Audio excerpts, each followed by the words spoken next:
Welcome back. In this problem, we're going to find the area of the blue region.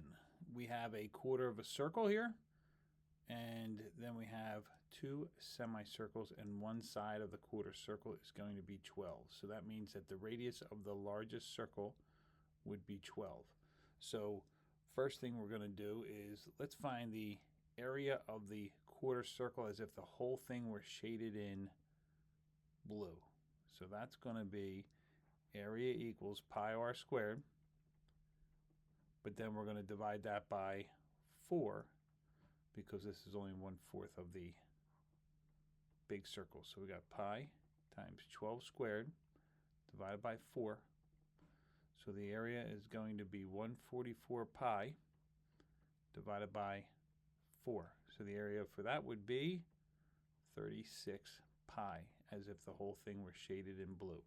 So now what we're going to need to do is we're going to need to find the radius of the medium-sized circle and this smallest circle here, or semicircles.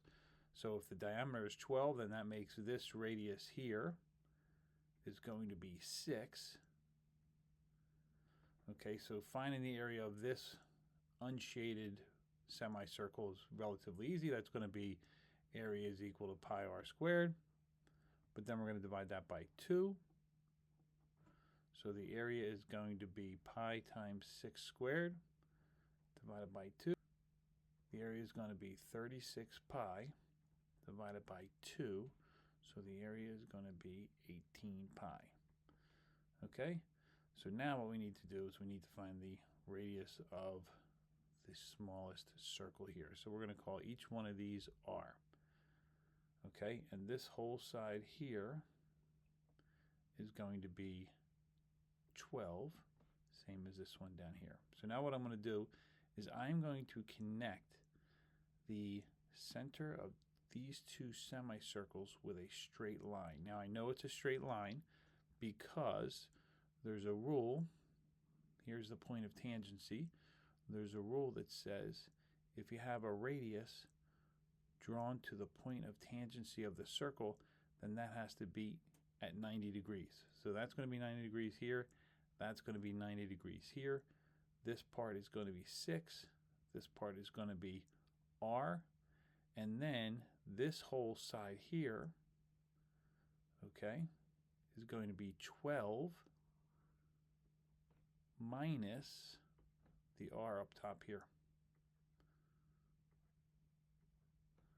Okay, so what I do is I have a right triangle. The bottom is 6. This leg is 12 minus r. And the hypotenuse here is 6 plus r, or r plus 6. And then what I'm going to do is I'm going to use the Pythagorean theorem, and I'm going to solve for r. All right, so what I did is I cleaned it up a little bit. I kept these two pieces of information because they're going to be important to us. And then what I'm going to do is I'm going to write the Pythagorean theorem using this diagram here. So I'm going to go 6 squared plus 12 minus r squared is equal to 6 plus r squared. So 6 squared is 36. We're going to FOIL this out. That's going to be 144 minus 24r plus r squared. We're going to FOIL this out. That's going to be 36 plus 12r plus r squared. R squared's on both sides. I'm going to get rid of those. I have a 36 on both sides. I'm going to get rid of that. And then what I'm going to do is I'm going to move the negative 24r over to the other side. And I'm going to go 144 equals 36r. And r is equal to 4. So the radius of the smallest semicircle here, the radius is going to be 4. So I'm going to find the area of that unshaded semicircle, which is going to be the same formula that we used in here, pi r squared divided by 2. Pi r squared divided by 2. Pi times 4 squared divided by 2. Area is going to be 16 pi divided by 2. Area is going to be 8 pi. So the area of the blue region is going to be the quarter of a circle